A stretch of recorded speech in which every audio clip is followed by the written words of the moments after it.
नमस्कार मित्रों, स्वागत है आप सबका हमारे इस YouTube चैनल प्रभा दर्शन में। मित्रों, सर्वप्रथम मैं भगवान राघवेंद्र सरकार और माता सीता के चरण कमलों में अपनी प्रणति निवेदन कर रहा हूँ और उन्हीं अपने इष्ट देव के प्रति कुछ शब्द सुमन समर्पित करने का प्रयास कर रहा हूँ। मित्रों, राम कथा विश्व का एक अद्वितीय ग्रंथ है और रामचरितमानस की तुलना किसी भी अन्य ग्रंथ से नहीं की जा सकती, क्योंकि ग्रंथ प्रायः दो प्रकार के होते हैं। कुछ बहुत ही आसान होते हैं और कुछ बहुत ही क्लिष्ट होते हैं। जैसे संस्कृत में कालिदास के बाद कृष्ण काव्य की एक परंपरा चल पड़ी थी, जिसमें माघ, उनके बाद श्रीहर्ष और उसी बीच में दक्षिण शताब्दी में एक कवि हुए हैं राजानक रत्नाकर, जिनका हर विजयम इतना कठिन महाकाव्य है कि उसका आज तक पूरा ढंग से हिंदी में अर्थ भी नहीं हो पाया है। ऐसे ही कुछ कठिन काव्य हिंदी में हैं, जैसे केशव की रामचंद्रिका। केशव जी को तो विद्वानों ने कठिन काव्य का प्रेत ही कह दिया। वो केवल पुस्तकालयों की शोभा बढ़ाते रहते हैं, उन्हें घर में कोई नहीं पढ़ता है। परंतु रामचरितमानस क्लिष्ट से क्लिष्ट महाकाव्य है और आसान से आसान महाकाव्य है। ये घर घर पढ़ा जाता है, हर कोई इसको समझता है। परंतु जो गूढ़ अर्थ को जानने वाले बड़े बड़े महामनीषी हैं, उनका ऐसा कहना है कि अगर कोई कहे कि हम रामचरितमानस को पूरा समझ लिए, हमें पूरा कंठस्थ हो गया, तो निरादंभ ही होगा। क्योंकि गोस्वामी जी अपनी जो भाषा शैली है उसका संकेत अयोध्या कांड में भरत जी के प्रसंग में कहते हैं, क्योंकि भरत जी ही गोस्वामी जी के माउथ पीस हैं।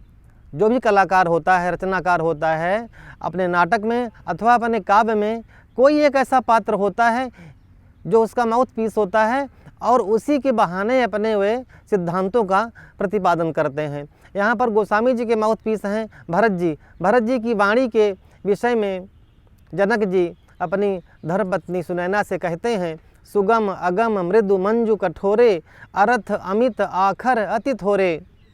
हे सुनैना, भरत जी की वाणी ऐसी है जो सुनने में तो बहुत सुगम है, देखने में भी बहुत आसान है, लेकिन उसमें अर्थवत्ता इतनी है जिसके लिए करोड़ों करोड़ों सरस्वती, करोड़ों करोड़ों शेषनाग और करोड़ों करोड़ों ब्रह्मा जी बोलने में असमर्थ हो जाएंगे। सुगम अगम मृदु मंजु कठोरे, अरथ अमित आखर अति थोरे। जो मुख मुकुर मुकुर निज पानी, गहि न जाई अति अद्भुत बानी।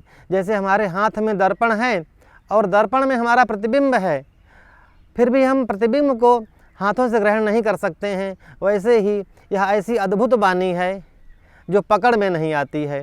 गोस्वामी जी की ऐसी ही भाषा शैली है। इसीलिए परम पूज्य महाराज श्री राम किंकर जी के बारे में कहा जाता है कि वे एक एक चौपाई के 100 प्रकार से अर्थ बताते थे और व्याख्या करते थे। रामचरितमानस के जितने भी कांड हैं, बालकांड से लेकर के उत्तरकांड तक, सारे कांड का अपना बराबर महत्व है। गोस्वामी जी कहते हैं, यही महारुचिर सप्त सोपाना, रघुपति भगति केर पंथाना। ये जो भक्तिमती सीता जी हैं, शांति रूपी सीता जी हैं, वहाँ तक पहुँचने के लिए, क्योंकि सीता जी ही रामायण की प्रतिपाद्य हैं और रामचरितमानस को देखने से ऐसा नहीं लगता है और न कहीं पर गोस्वामी जी ने उसका संकेत भी किया है, परंतु जो मूल रामायण है, वाल्मीकि रामायण, वो उपजीव्य काव्य है और उसी से सारी राम कथाएँ प्रकट हुई हैं। 100 करोड़ रामायण का जो मूल है वह वाल्मीकि रामायण है और वाल्मीकि रामायण में भगवान वाल्मीकि कहते हैं, कृत्स्नम रामायणम प्रोक्तम सीतायास चरितम महत। ये जो रामायण है, ये कृत्स्नम संपूर्ण रामायण सीता जी का ही चरित्र है। और राम जी तो घिलुआ में आ गए। घिलुआ में होता है जैसे आप दूध लीजिए 5 लीटर, 100 ग्राम आपको एक्स्ट्रा मिल गया। आलू लीजिए, प्याज लीजिए, टमाटर लीजिए, साथ में धनिया मिर्चा, घिलुआ मिल गया। और इस तरह से सीता का चरित्र है और सीता जी ही रामायण की प्रतिपाद्य हैं।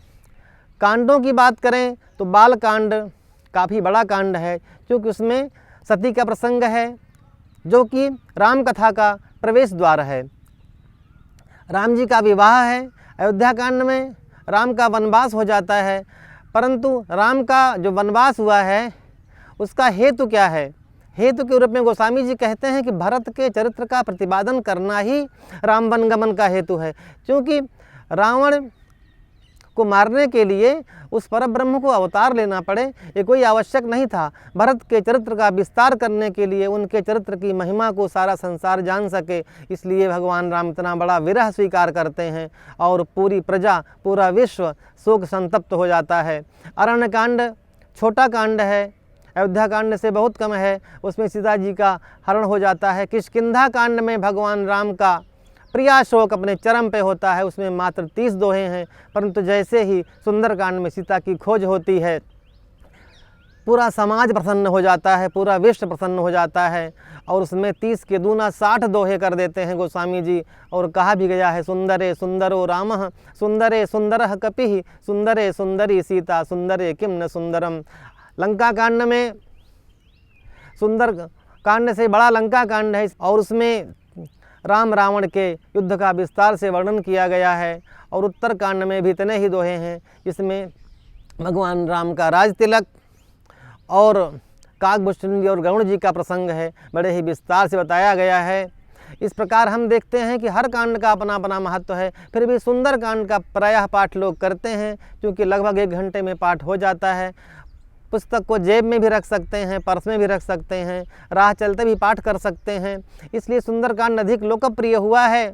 इधर मैं पढ़ रहा था एक दिन, तो मुझे एक चौपाई मिली सुंदरकांड में, आरंभ में ही है, पहले दोहे में, जहाँ से हनुमान जी निकलते। क्योंकि सुंदरकांड में हनुमान जी की जो त्वरा है, जो उनकी शीघ्रता है, वह बहुत ही प्रशंसनीय है और उस पर गोस्वामी जी का सर्वाधिक ध्यान है। तभी हम देखते हैं कि हर कांड के आरंभ में कोई न कोई सोठा है या कोई न कोई दोहा है, लेकिन सुंदर कांड में मंगलाचरण के तुरंत बाद चौपाई आती है। क्योंकि कहते हैं भक्त लोग कि चौपाई तो चलती है और दोहा है विश्राम। तो दोहा या सोठे में विश्राम हो जाता है और चौपाई तो चलायमान है, गतिशील है, चलती ही रहती है।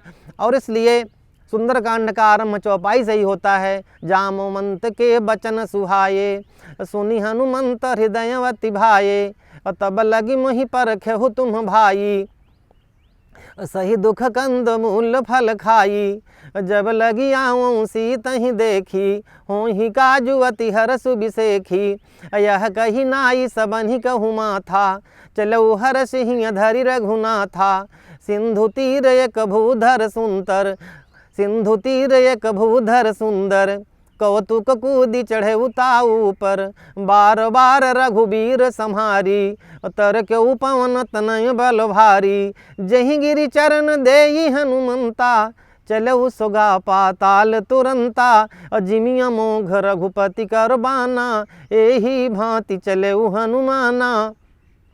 यहाँ पर एक चौपाई आती है, जिमि अमोघ रघुपति करबाना, एही भांति चले हनुमाना। वैसे मैं चौपाई मुझे बहुत दिन से याद है, क्योंकि दर्जा 3 या 4 से मैं रामायण का पाठ कर रहा हूँ, तो हजारों बार पढ़ा होगा। लेकिन मैं एक दिन विचार कर रहा था कि इस चौपाई में कुछ खास अर्थ भरा हुआ है क्या, क्योंकि सुगम अगम मृदु मंजु कठोरे, अर्थ अमित आखर अति थोरे। मुझे लगा ईश्वरीय प्रेरणा कुछ हुई, भगवान राम ने ही मुझे प्रेरणा दी है। और मैंने जब इस पर विचार किया तो मैंने देखा यहाँ पर उपमा अलंकार है। उपमा अलंकार के 4 चरण होते हैं, उपमेय, उपमान, साधारण धर्म और वाचक पद। यहाँ पर जो वर्ण विषय है, जो प्रस्तुत है, वो है हनुमान जी। हनुमान जी उपमेय हैं, भगवान राम का बाण उपमान है और जिमि यह वाचक शब्द है। ये 3 घटक इसके पूरे हो जाते हैं उपमा के। चौथा घटक होता है साधारण धर्म। साधारण धर्म वो धर्म होता है जो उपमेय अथवा उपमान दोनों में समान होना चाहिए, अर्थात भगवान राम के बाण में और हनुमान जी ने में दोनों में कुछ ऐसी समानता है, तभी यह उपमा का बिंब खड़ा किया गया है।